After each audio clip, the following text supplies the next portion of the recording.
On August 1st, 2018, NVIDIA's CEO Jensen Huang took the stage to introduce to the world the graphics card that was going to revolutionize gaming by ushering in the era of ray tracing.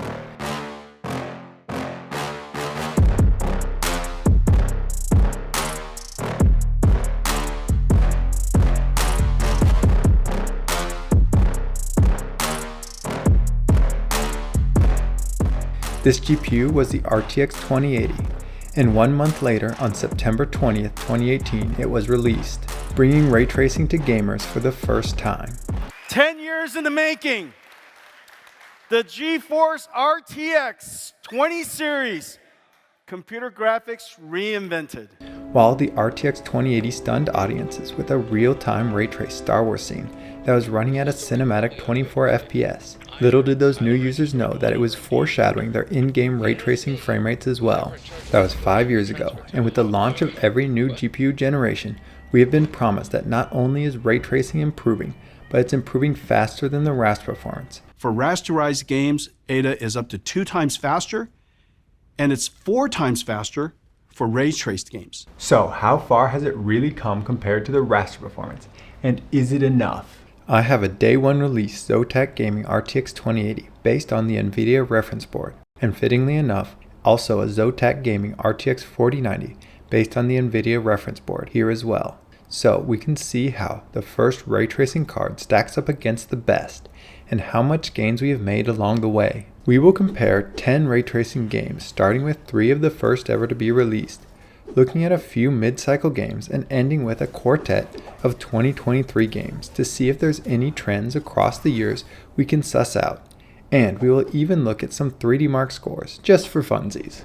I tested all these games at the most demanding resolution I could without overwhelming the RTX 2080's meager by today's standards 8 GB of VRAM, while also not going so low that the RTX 4090 became CPU limited by any of these games. And our first game will be, of course, the first game to have ray tracing, Battlefield 5, which was tested at 5120 by 2160 resolution on both cards.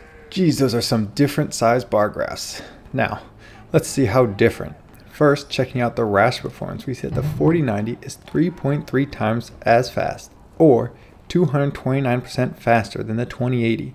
And the ray tracing side, the 4090 is 288% faster than the 2080, making for a 26% performance gain for ray tracing compared to the Raster side over these last 5 years in Battlefield 5. It is interesting to see how much better the ray tracing 1% lows are compared to the Raster ones on both cards, but that's not what we're here to talk about, so moving on. Next up is Shadow of the Tomb Raider, the second game to receive ray tracing.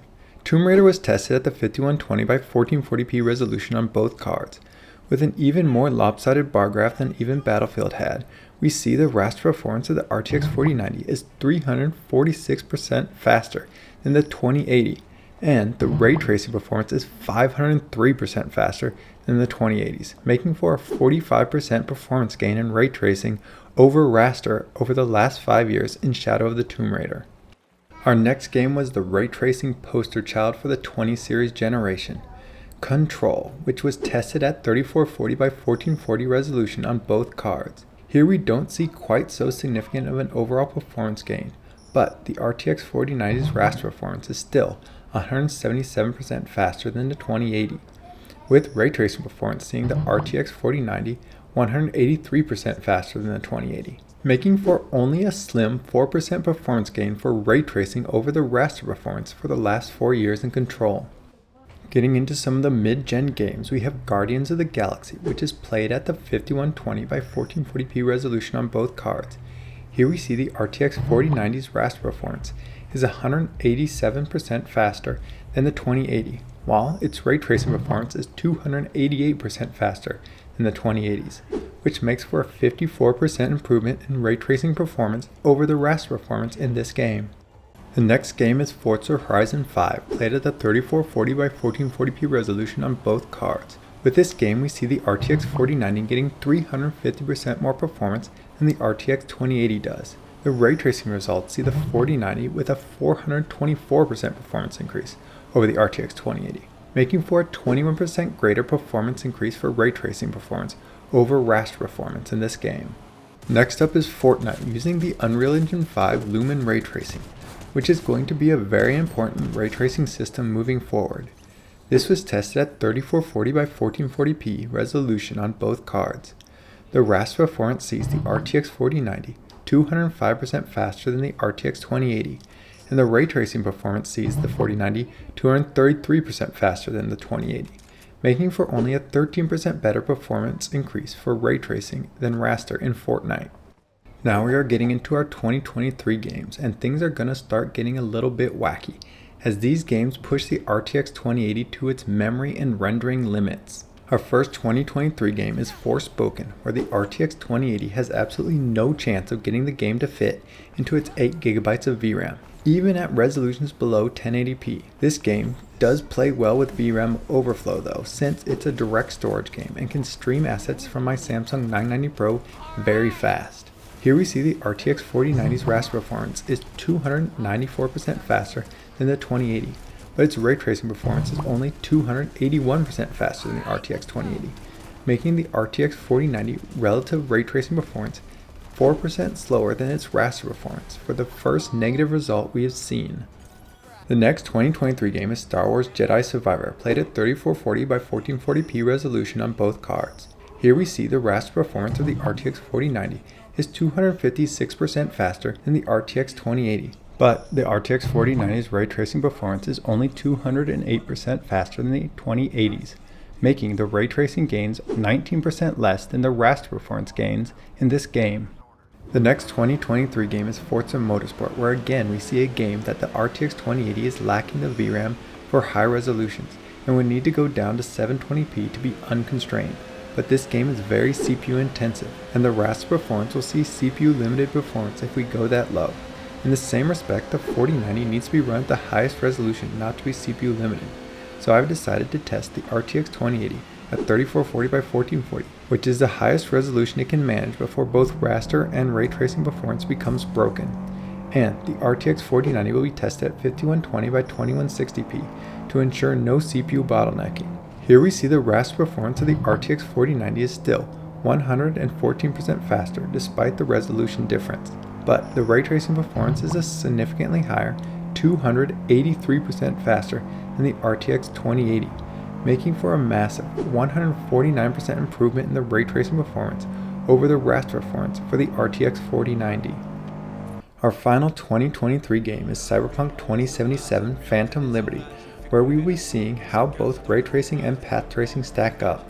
The raster results are tested at 3440 by 1440, but ray tracing and path tracing results are tested at 3440 by 1440 with DLSS quality on to prevent the 2080 from hitting memory limits. The RTX 4090's raster performance is 229% faster than the RTX 2080, and its ray tracing performance is a tremendous 545% faster than the RTX 2080, making the 4090's ray tracing 139% higher relative performance increase than the raster performance. Path tracing sees an even more substantial improvement, with the RTX 4090 668% faster than the 2080, giving it a 192% greater relative performance improvement over raster results. Now, just for fun, let's take a look at 3D Mark results from TimeSpy Extreme, which has no RT, Port Royale, which was their dedicated RT benchmark, and Speedway, which is their DX12 Ultimate benchmark that includes ray-traced effects.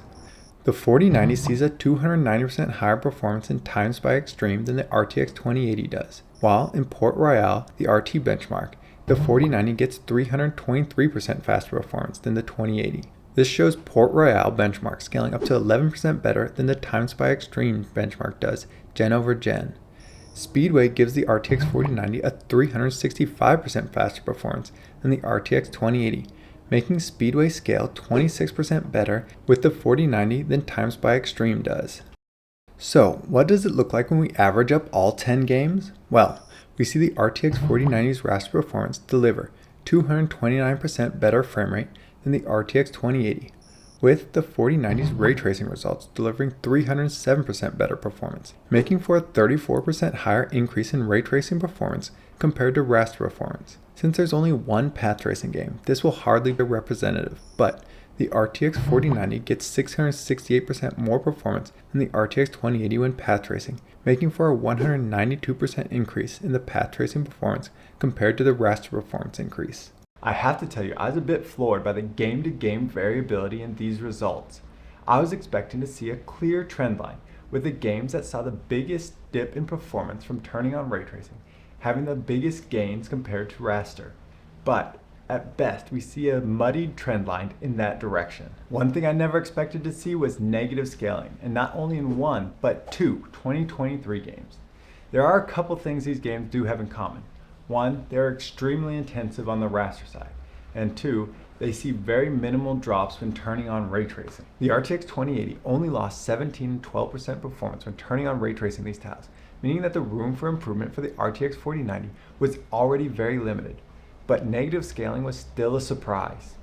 I even retested these games just to make sure when I saw these results. The three earliest games all saw pretty similar performance loss on the RTX 2080, with Control, Battlefield 5, Shadow of the Tomb Raider, all losing 46, 47, and 49% performance respectively when turning on ray tracing. But in these games, the 4090's gains over raster are quite spread out, with 4, 26, and 45% gains respectively, which is backwards to my mind, because the game that seems to have the least amount of ray tracing is the one that's benefiting the most. Shadow of the Tomb Raider only ray traces shadows, whereas Battlefield ray traces reflections, and Control ray traces reflections, shadows, and ambient occlusion, but sees the least amount of performance gains over the raster presentation. The mid-gen games seem to conform with my preconceived assumptions the closest, with the game seeing the smaller performance hits getting smaller gains, and the one with bigger performance hits getting bigger gains. That leads us to the two games that saw huge performance gains.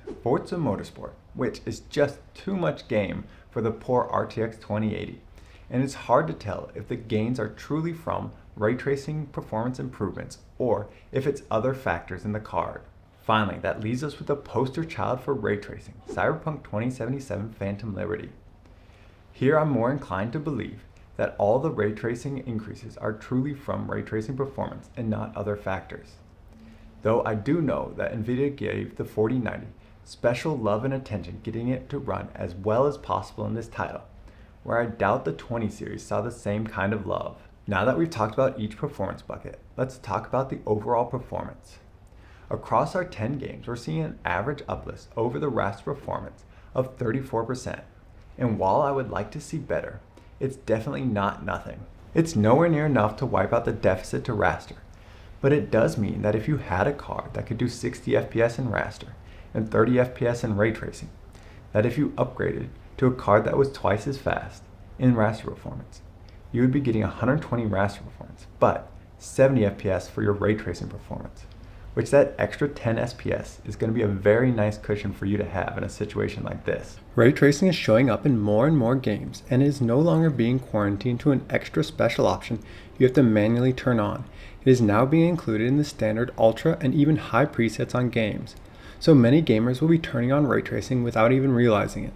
While several modern gaming titles have managed to give you tangibly improved graphics with RT without incurring a steep performance penalty, there are still some games out there that are throwing the ray tracing kitchen sink at you, and that still devastates the average gaming GPU.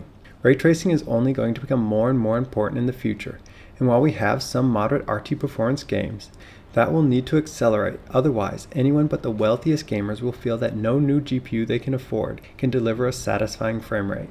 Thank you for watching. If you enjoyed this video, please like and subscribe, and you might also enjoy this video I did about the dirty little secret of DLSS 3 and FSR 3. If you're doing in your holiday shopping, please consider using one of my affiliate links below to buy any of your gaming gear, or sign up to my Patreon to help this channel out. Thank you very much. I'm Scott, and I'll see you next time, Ultrawide fans.